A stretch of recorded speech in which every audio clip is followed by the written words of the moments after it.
Hey guys, on my last video I showed you one of the best deals this year, probably still one of the best deals, because just recently saw some of the sellers on eBay have that exactly same unit, the HP Pavilion gaming desktop.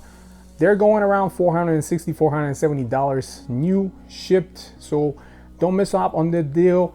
I grabbed mine for $499. You saw it on my last video unboxing some of the details, but now we're gonna go through the game testing. You're gonna see some of the more popular and high demanding games on it. And so far, spoiler alert, I'm still very impressed with that computer. I absolutely love it. I think it's the best deal that anybody can get. If you see one of those for that price is between $450 and $500, grab it. You won't regret, I promise you that. Without further ado, let's grab a quick drink, get into the benchmarks so you can see some of the results, and we're going to continue with the conclusion after that. But welcome back to the channel, guys. Hardware Sense here. My name is Ivan. Let's get into the benchmarks.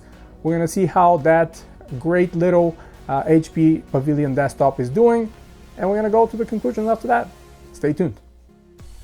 And as always, we're going to go straight to the testing. We're going to have a couple games popular today. We're going to have Rise of the Tomb Raider.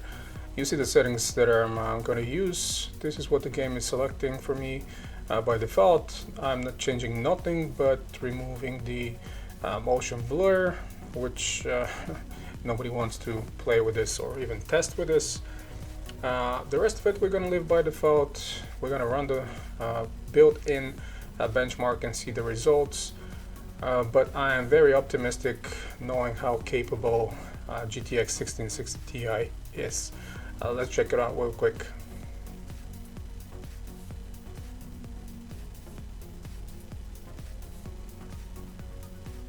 You're gonna notice right away that the frame rates are going way above the 60 desired, touching 100, even over 100. Something between 65, 70 and 100, which is definitely comfortable for playing, and you will see that the CPU is well paired with that GPU. They're kind of working hand to hand. Nobody's bottlenecking the other one, and it's definitely a good combination between the i5 9400 and the GTX 1660 Ti. Even with pretty much everything boosted up, minus the hairworks and everything, you'll see that we're getting a really comfortable frame rates, and I think everybody's gonna have a great time playing with this exact configuration.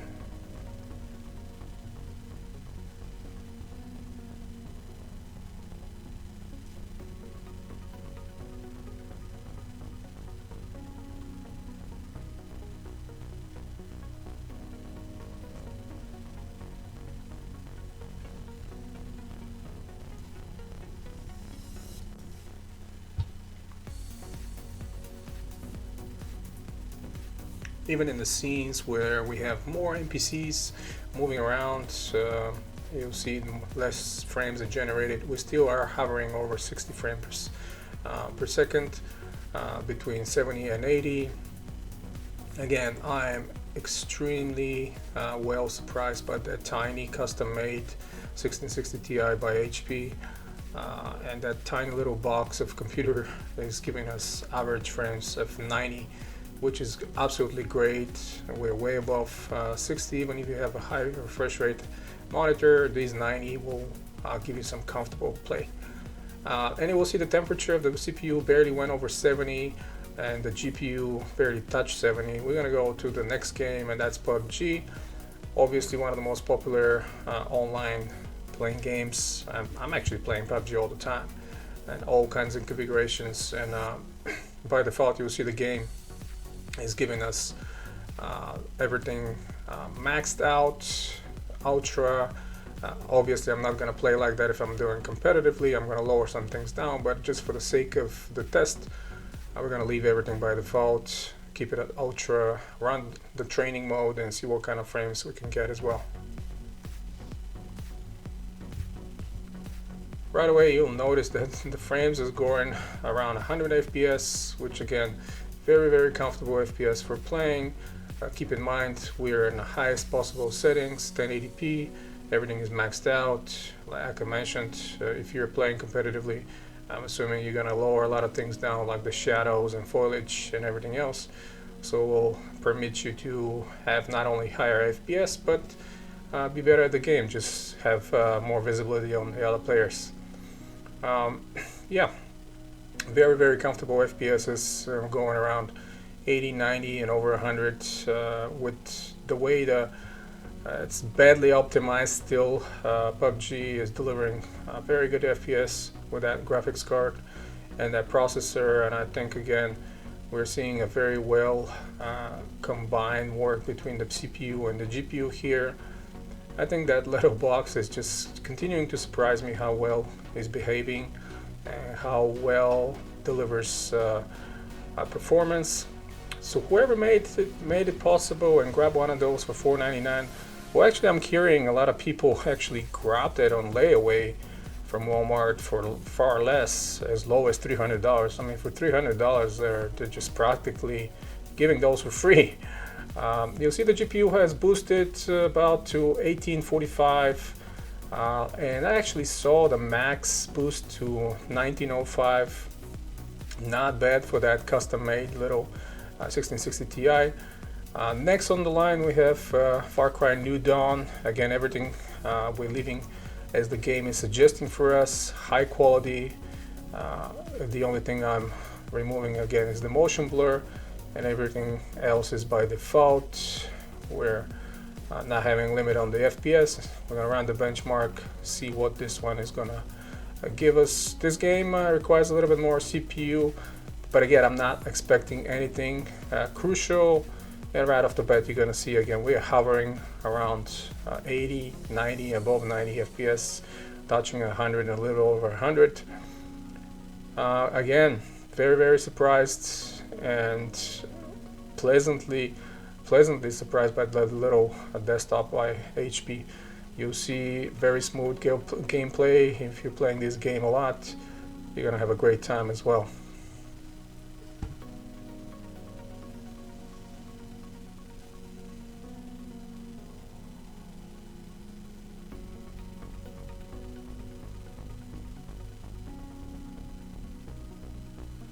And once again, average FPS we have 90. As you can see, minimum 76, maximum 107. But the average FPS is exactly the same as on the Rise of the Tomb Raider. 90 FPS, absolutely perfect. Last one on the list, we have Metro Exodus, the latest Metro, the most and probably highest demanding game from all of those on the list we have today. You'll see we have 1080p, everything else is Ultra. The only thing we're not having RTX and ray tracing, of course. Removing the motion blur, leaving it DirectX 12. Everything else is by default, whatever the game is suggesting us. And because this one is a little bit more demanding, I'm gonna run just to the entrance level here, but you're gonna see plenty of frames. Again, very surprised how the game is hovering between 70 and 80, touching 100 FPS. Very comfortable considering how demanding this game is. It's absolutely stunning.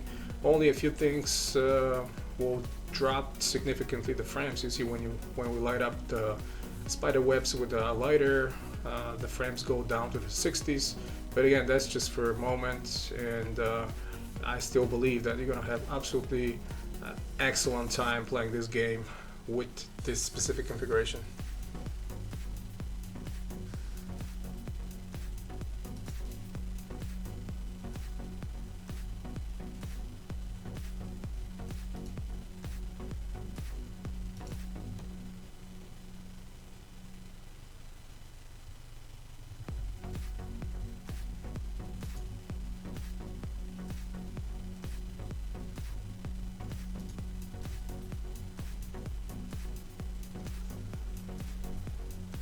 Most of you that play that game, you know how demanding some scenes are, especially here under the metro.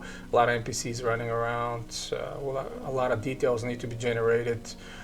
We have plenty of motion, and you'll see FPS is still hanging around 100 FPS, which is great. I'm curious to see how it's going to look in the big open areas outside, which we're going to see in a couple of moments. But again, I'm expecting the frames to stay way above 60, which again indicates a pleasant play we can have with this specific configuration. Very, very impressive. Still one of the best deals in the last months. Currently Walmart actually is asking more money for it. It's about $570 or $580, but I've noticed several sellers on eBay had a huge quantity of these, and they actually were starting to sell them a lot lower. I think the lowest one I've seen was $467 a few days ago, and this seller sold over 50 units right away, almost immediately. People jumped right on that deal. I actually was thinking about getting another one, but I passed around it. Let's everybody else have the opportunity to grab that. Very impressive. I mean, let me know in the comments, but if you grab that one for 300 or 380, what I'm hearing from other people, you're like really scored the highest possible deal for the year or the last couple of years, because this is incredible.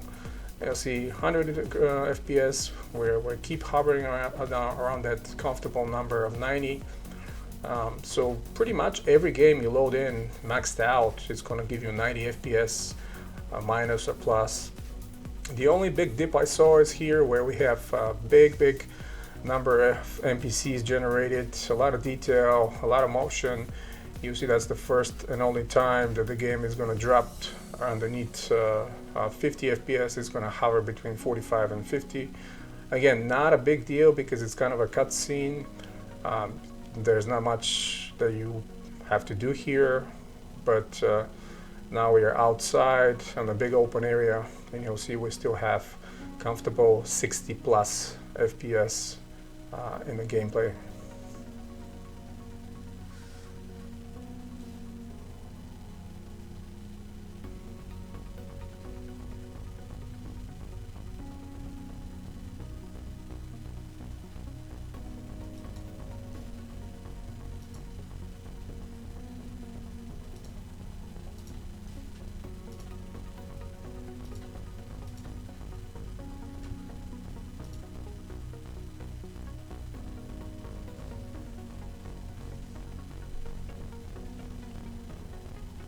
Now we're going to look around in the big open areas with a lot of detail, some dark areas.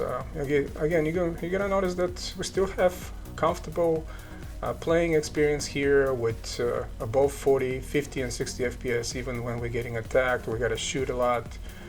You know, considering how demanding this game is, I'm still very impressed. It's a great configuration and great little custom 1660 Ti by HP.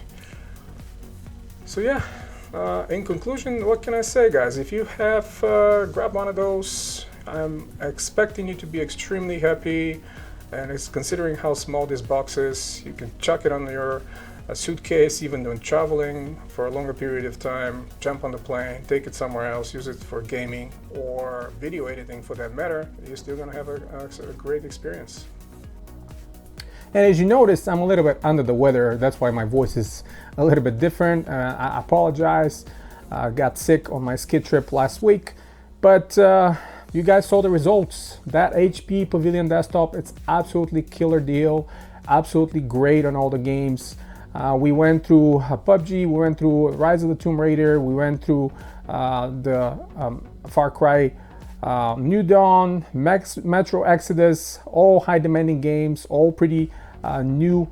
Well, not as new as some other ones. PUBG obviously is not that new, but still very highly demanding, very not optimized, and still this tiny custom HP made 1660 Ti performed incredibly.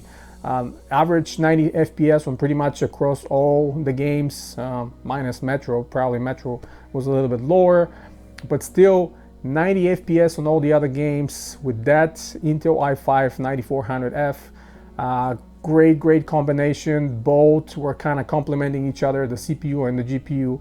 So it's a great little combination. And the way the box is so small, I mentioned many times before, even if you're planning to travel somewhere for a longer period of time for your vacation or whatever, you can stay away from gaming or video editing, just grab that computer. It's absolutely amazing.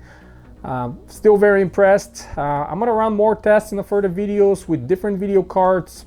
A lot of people have asked me, hey, what's the highest length of a video card you can fit inside the box? It's not that long, but let's get and check it out real quick. I'm gonna grab a measuring tape, get to the box, check out the length, and we're gonna continue. All right, so let's say the maximum length you can fit in this specific case, it's probably no more than 9 inches. And this is going to be really the max. I don't want to go all the way to the 10 because this is way too close to the front. Probably somewhere between 8 and 9 inches will be your maximum length of video card. So if you're getting something from EVGA or other brands that it's a little bit shorter, you know, maybe the same model if you want to, or 2060 Super, probably the 2060 KO will fit here with no problem from EVGA, because that graphics card is about 7.5, 8 inches, so you're not gonna have any problems. But beyond that, you're gonna have to replace the whole box, which I don't think you really need to do that, but that's about it. Now that you saw the length of the video card, the box is really tiny. I mean, I'm not really gonna recommend anybody going extreme and trying to upgrade this video card unless you wanna grab one of the shorter 1080s maybe, or 2060 Super. I'm not entirely sure about the SKUs that are making those a little bit shorter cards, but based on that length, I'm really gonna stick with this one. I mean, 1660 Ti, it's absolutely perfect for this configuration. So that's about it, guys. Let me know what else you want me to test.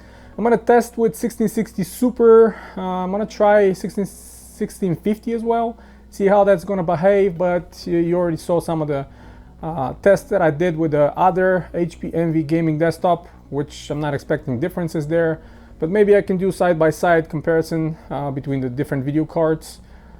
So far, I think the 1660 Ti is going to be the winner. Clearly, it's the best video card, not by much compared to 1660 Super, but still a little bit better. And that's pretty much it, guys. Tons of new videos coming up your way. I'm testing a lot of things. I'm going to show you some more exciting gaming footage from other, you know, sleeper desktop computers that I'm collecting over here, and I'm gonna convert into a gaming computers. And that's pretty much it. Hit the thumbs up if you like the video. Stay tuned to the channel. Subscribe if you're new. Support me. Until next time, guys, you have a wonderful day.